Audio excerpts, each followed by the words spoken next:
Hi guys, welcome to Embed Tech YouTube channel. Please like my channel and share and subscribe. Okay, today I'm going to explain I2C. Actually, we are already discussed somewhat about I2C. Just go through that previous what we have discussed. If you want to more explanation on this, you can go my videos of I2C part 1. There you can get. This is I have explained in a previous video. Just look into it. If you want explanation, go and watch that video, I2C part 1.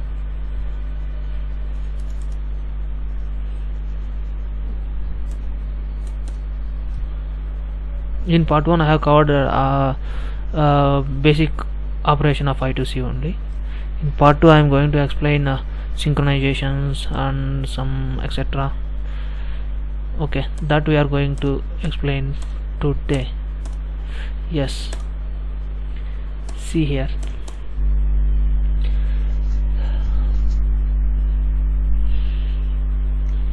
Generally we know I2C contains SDA line and SCA line. The data on SDA line must be stable during high period of clock, and the high or low state of the data line can only change when clock signal on the SCL line is low. See, when SCL line is in low, the data will change each other, means from master side and from slave side. Data will exchange that time, but it's not a full duplex mode, it's in a half duplex mode only. One should transfer and other should be receive, and other should transfer and receiver, I mean the master should receive, likewise. See here, how do you know the start condition is established or not? By looking into this picture we can understand. This is the SCL and this is the SDA. Yes, this is the SCL and this is the SDA. When clock is in high state, means still clock is in high state, that time the SDL line is high to low transmission time, then we call it as a start condition. Okay, same as stop also. When SCL is in high state, then SDL line is low to high state, it will go to a low state to high state, then we call it as stop condition. See here a clear explanation. SDA high, SDA is in high to low. Yes, SDA is in high to low transmission, while SCL is in high mode. SCL is in high, then we call it a start. Same and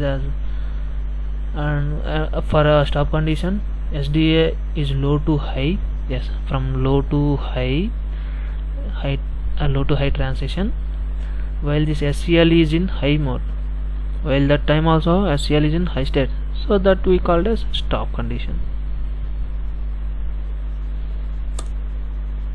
Okay, byte. Next one is a byte format.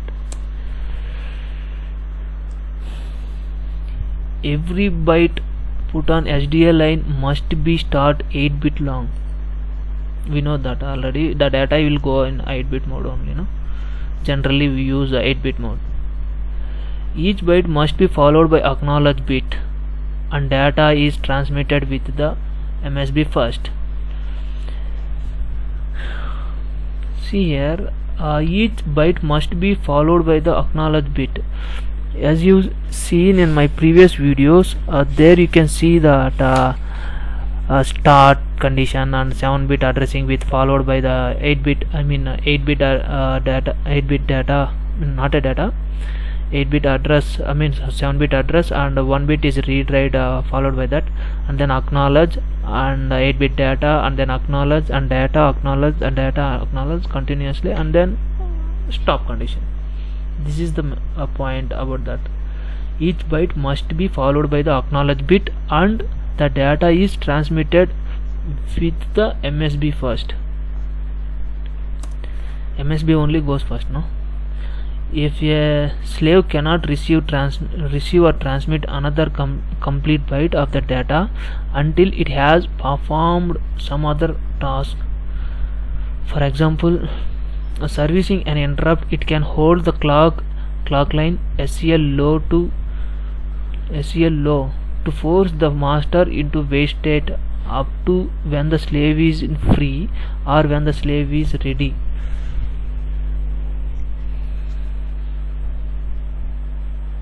This point is explaining about if the slave is doing some other task, the task is coming from some other masters, so that time it would be busy. That is about this point. This is normal transmission of data transmission diagram.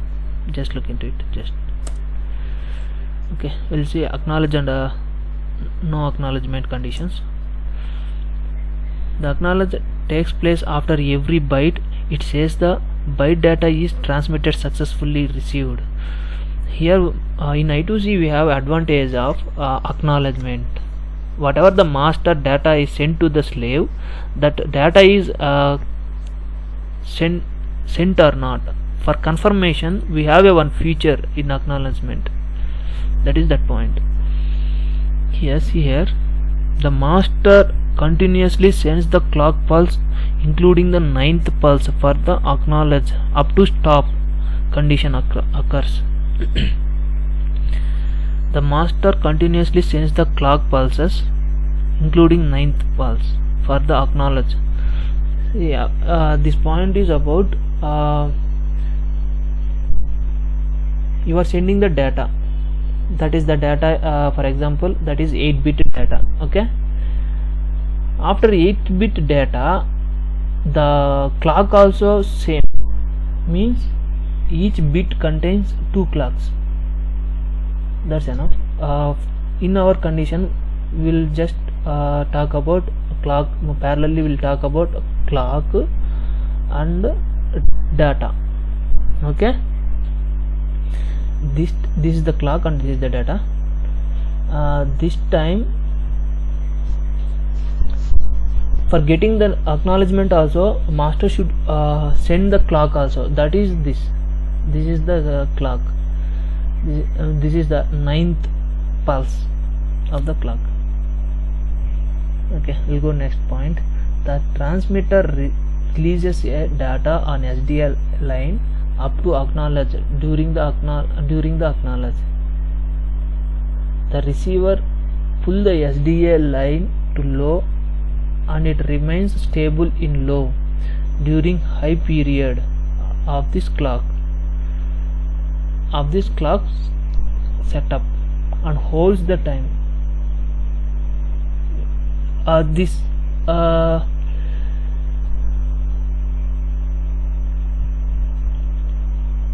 See, this point is about same about this picture.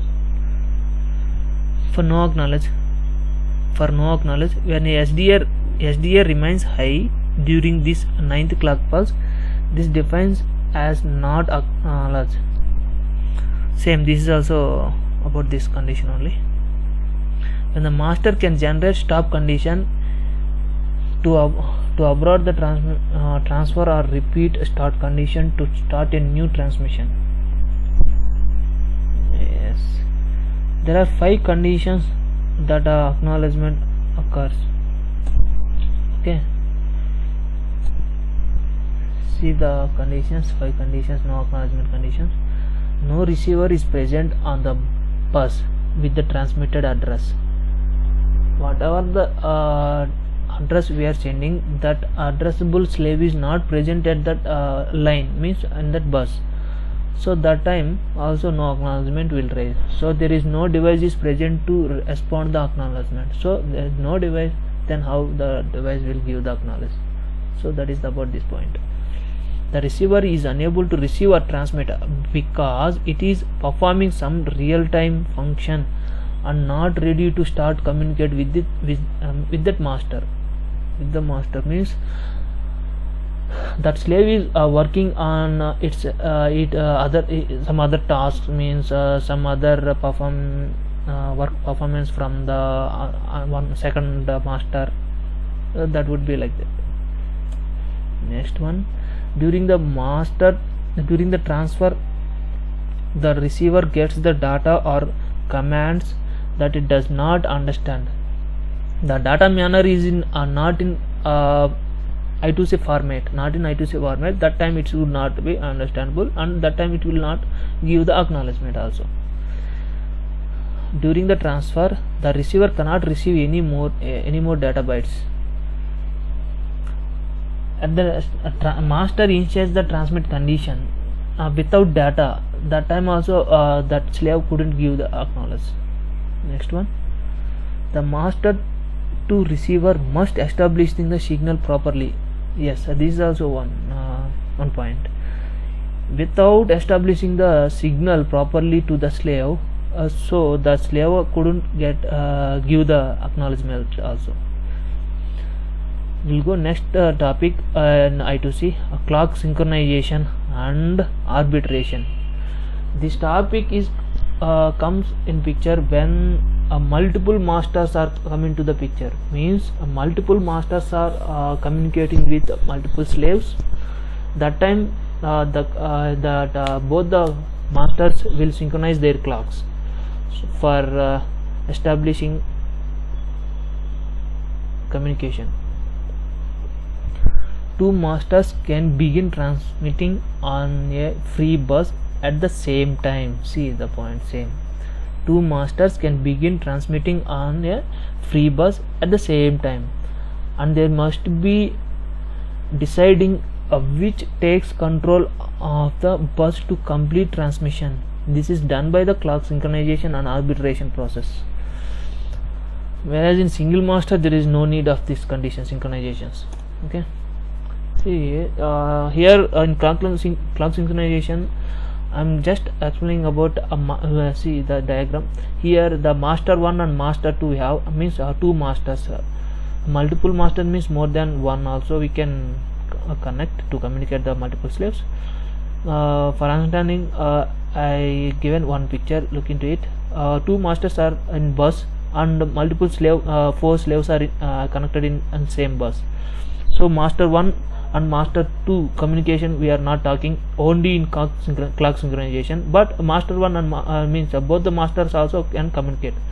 In this topic only I am not going to discuss about master 1 and master 2 communication. We are going to discuss about only master to slave communications.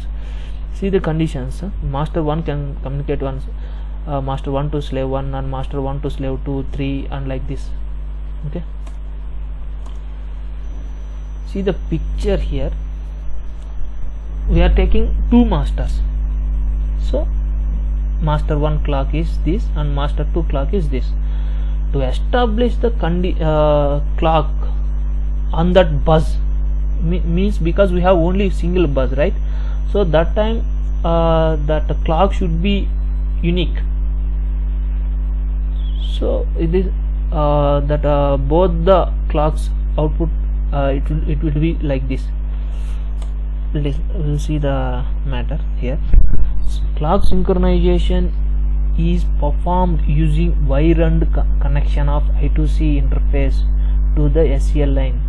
See here wire and is the logic gates we have no and conditions.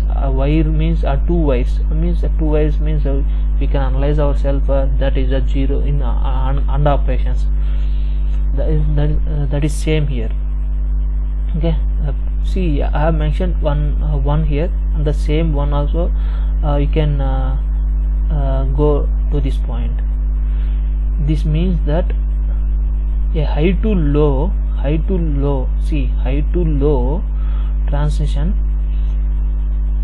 on the SCL line causes the master concerned to start counting of their low period, and once the master clock has gone to low, it holds the SCL line in that state until the clock high. See here, it's in continuously in low period up to this level. It's in continuously in low period up to this level. We'll go in master 1. Master 1 is in going high to low and again high and coming to master 2. Master 2 also initiated after see the timing of clock output, master 1 and master 2. Master 2 is initiated at this point. Master 1 initiated before leave than master 2. So by looking into this, the clock synchronization should happen. That time the output of that clock is in a wait state up to becoming these two master 1 and master 2's clocks are in set in a good manner. So where we came here, counting of their low period and master clock has gone low, it holds the SCL line is in until the clock is in high state is reached. Yes, until the clock is in high state is reached. See, is in already in high state, and sure that next one also should be in high state. That time also the clocks will start all the same, like same position, high and low, and the timing period of clock also should same. Then only establishing means communication will establish. See the clock second point. However, if another clock is still within its low period, the low to high transition of the clock may not change the state of the SCL line. Same about same that point. The SCL line is therefore held low by the master with the longest low period. The SCL line is therefore held low by the master with the longest low period. Same this point also about this SCL only. Master with short low period enter a high wait state during this time. If these both the masters will establish in here, will initiates a high mode from here also, it will goes to this high state will goes to here in this place. That is about that point. When all masters means two masters, we are discussing about two masters, or starts a counting of their counting of the clock line is gets high to low, it will start likewise. The transmission of multi-master communication is established. After getting all the signals, all the signals means this both the signals in high state, low to high state, both clocks will go to same manner, means high to low and high to low, and the time period also should be same. This is the best synchronization of the clock SCL to low period to determined by the master. See, generally counter reset means by getting high to low time, it will wait for some time up to a low time, and this is the wait. See, clock 1 is already goes to high state, so it will not go to high to low again. It will wait for second master's clock, so it will stable in up to this level. It's in wait state. Then that second master also clock also goes to high, then it will start counting high period. Up to this level, it master 2 is counting of their low period time, and then it will, when the master 2 is goes to high condition, it will stop the counting and start the high period term. That is the main point here. Likewise, the clock synchronization of I2C is happened. If you confuse about this, next video I will explain about data. Means now we are talking about only clocks. Next, in coming part 3 I2C explanation, we will discuss about arbitration, and there we will discuss more about data, how the data will exchange, and in multiple masters. There we can the topic also coming between master to master communication also. Okay, and for easy understandable, I will explain which master will start the, means which master get the grip on the bus among the multiple masters. Okay, thank you guys. Thank you for watching, and please like and share and subscribe my channel.